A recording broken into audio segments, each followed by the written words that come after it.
Tonight we have a story about a controversial treatment for cancer invented by a Winnipeg doctor. It's not new. In fact, Dr. John Davidson used it on hundreds of patients decades ago. What is new is that some 50 years after the doctor's death, more than half a century after his theories were dismissed as quackery, scientists are rekindling the flame of his research. With more on the legendary cancer doctor, here's CTV's medical specialist, Avis Favreau.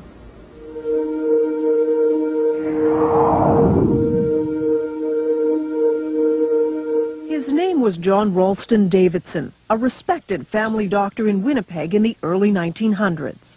A great scientist as well as a great doctor. And this is Leslie Gurney Bishop, now 88, a journalist who documented Dr. Davidson's controversial treatment for cancer. He never claimed that it cured it, but he said it would arrest it. Davidson spent years studying cancer, writing medical articles on his theories, which in hindsight were remarkable for his time.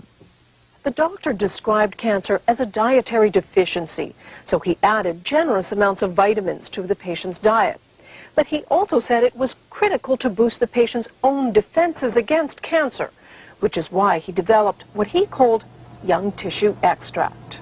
Davidson took fertilized hen's eggs just 9 days old and produced a powdered extract, which was then injected into patients with various forms of terminal cancer. Like this boy, diagnosed with lymphatic cancer, notes show that with surgery, vitamins, and the extract, he returned to normal health. Over the years, Dr. Davidson treated hundreds of cancer patients. They all said, the ones I interviewed, all said that it had benefited them tremendously. Some said they were cured. Ruth Burke's father was one of Davidson's more famous patients. Harry Leader, the Member of Parliament for Portage-la Prairie, had been diagnosed with terminal bowel cancer by the Mayo Clinic in the U.S. But under Davidson's treatment, he improved. It was controversial scientifically, but that really didn't affect Dad. He believed in it. But Davidson's medical colleagues thought the treatment was useless and repeatedly refused him research money. It's as though they'd been instructed by somebody, well, just tear him up, just tear him up. And they did. Frustrated with the lack of support, Harry Leader, with his own good health as proof, took Davidson's pleas for funding straight to Ottawa in 1944, directly to Prime Minister Mackenzie King. He never wanted any publicity from this. He simply wanted help for this man whom he felt could help humanity. The Prime Minister refused to fund Davidson's work. The doctor died 4 years later. He would die pretty well of a broken heart, if you know what I mean, because he had not been recognized. His cancer treatment thought to have died with him. But then 6 years ago, the treatment was rediscovered by a Toronto company. It hired researchers at Dalhousie University to test the theory. Could these embryonic chicken cells really be a cancer treatment? When research began, there was excitement.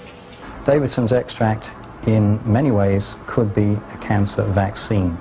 In 3 studies on mice, the compound apparently shrunk tumors. We have to be careful about raising people's hopes falsely. Jonathan Blay is one of the researchers looking at the revived young tissue extract. Davidson's extract, in many ways, could be a cancer vaccine. There could be things in the extract that promote a response against the cancer. But then suddenly, the research stopped.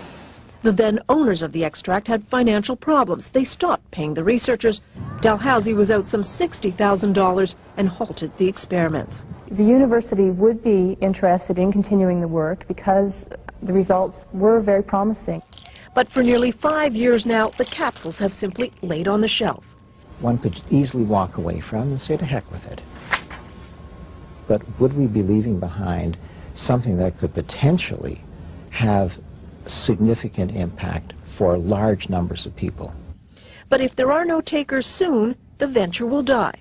A darn shame, says Dr. Bain, because we still won't have the answer. Was Dr. Davidson right? But if Dr. Davidson's extract does show the power to combat cancer, this could be not only one of the great human victories in overcoming disease, but it could also be one of the great human tragedies. a tragedy because for the last 50 years, a possible cancer treatment and its pioneer were forgotten. Avis Favreau, CTV News,